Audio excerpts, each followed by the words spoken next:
Hey YouTube, this is Ain't That a Mother, and as promised, I am back with my supplies video. So, as many girls know, one of the first tools that a girl needs in her arsenal would be a basal thermometer. So this is mine. And I got this one, I believe, offline at Walmart.com for like maybe $9, something like that. The first one that I had, I bought. It was just like a regular temperature thermometer, and I didn't understand what the big deal was.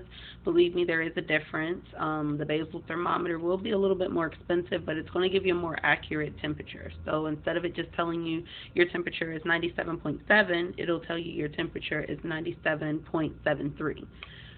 So it's easier to compare temperature per day. Your temperature only is going to rise a couple of degrees per day anyway, so it's easier for you to tell what's going on.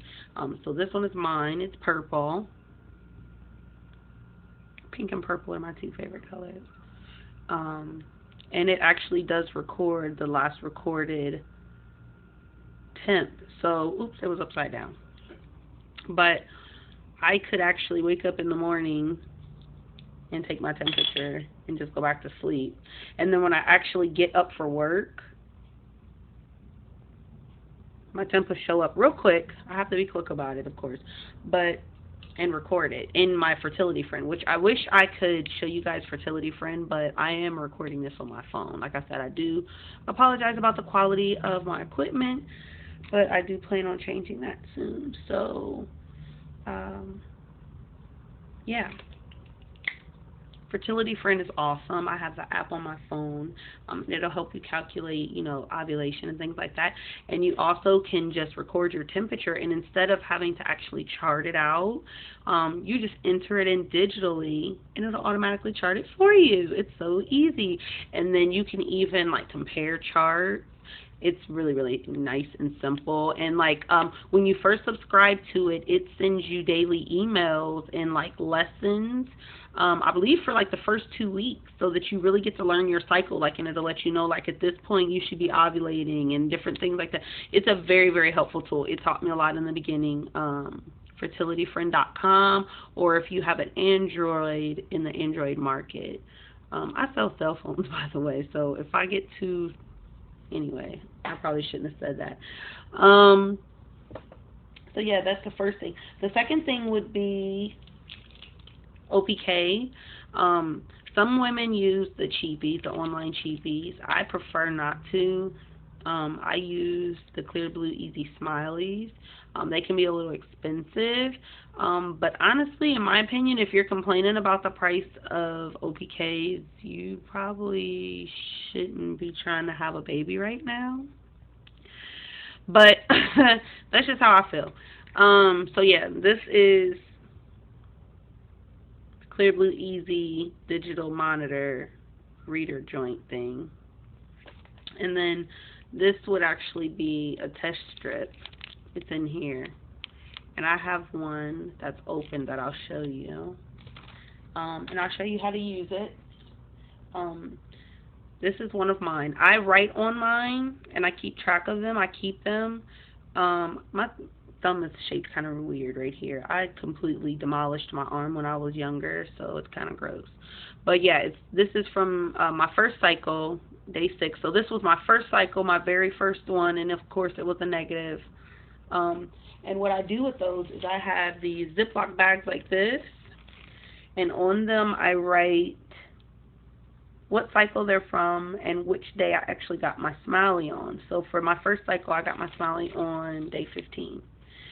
So yeah, those are all in here, and they all have which day is written on them and all that. Yeah. You don't have to be this meticulous, but for me, it's easier.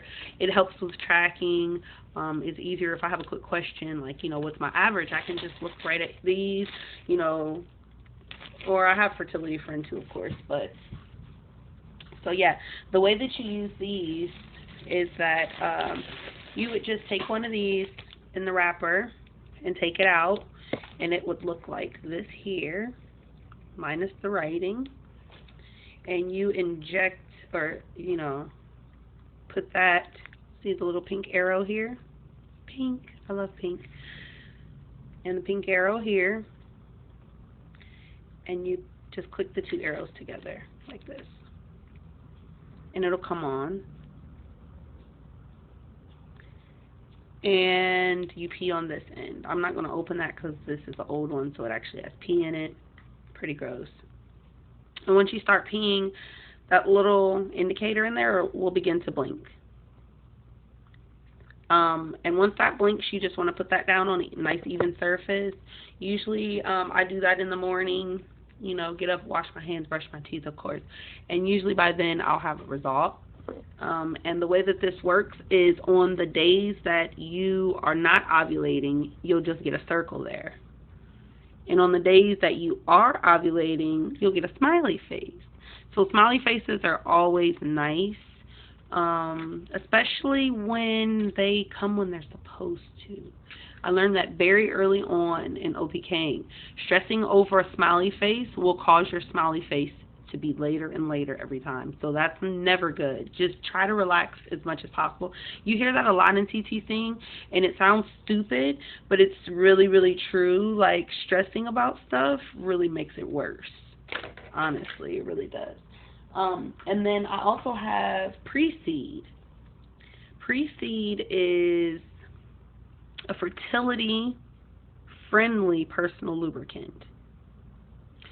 And basically what this does is the closest thing that they've been able to come to as far as finding something that is compatible to human EWCM, or egg white cervical mucus, which would be the cervical mucus that is the most fertile. I definitely do check my cervical position and mucus, especially around the time of ovulation. I don't really do it the whole month, especially getting ready to have a baby soon. I don't want to keep putting my hand in there. I don't want no type of infections, even though I do wash my hands before and after. But still, I just don't really dig the whole keep digging in my twat thing. I'm sorry if that's rude or offensive. By the way, just so you guys know, I will be very TMI sometimes, but what's the point of not being TMI if you're trying to get pregnant? I would assume you will want as many details as possible. I know I would. I do. I don't mind TMI, but I'll at least warn you guys if I'm going to be TMI. But yeah, so Pre-Seed. The cool thing about this Pre-Seed is that it came with this little coupon thingy, which actually had 2 coupons. It has $5 off of the Clear Blue Easy Pregnancy Test, which I will be needing really, really soon. And it also gives you one for $10 off the 20 count ovulation kit. This was awesome. This was a godsend. So this goes directly in my wallet. So next time I am making a purchase for either one of those items, I have that on deck. Pre-Seed is something that can be used during insemination for a couple of different things. It's going to help extend the life of the sperm. It's going to help the sperm get to where it needs to be. And then it also helps with the tools of insemination, like the speculum. You can use it for lubricating that as well. And then your syringe is what I feel is most importantly used for. Basically what I plan to do is using my Pre-Seed as a buffer. What I mean by that is I plan on sucking some of the Pre-Seed up in the syringe, and then using a syringe with a needle to get into that tiny little vial and get every single drop out of that vial. And then I'm going to use that same needle and suck up some Pre-Seed and get all of the sperm out of the needle as well. Remove the needle, of course. And I've got Pre-Seed, sperm, Pre-Seed in my syringe. It's perfect. I'm going really, really close to 10 minutes again. So I guess I'm getting ready to start another video, and I'll see you guys over there.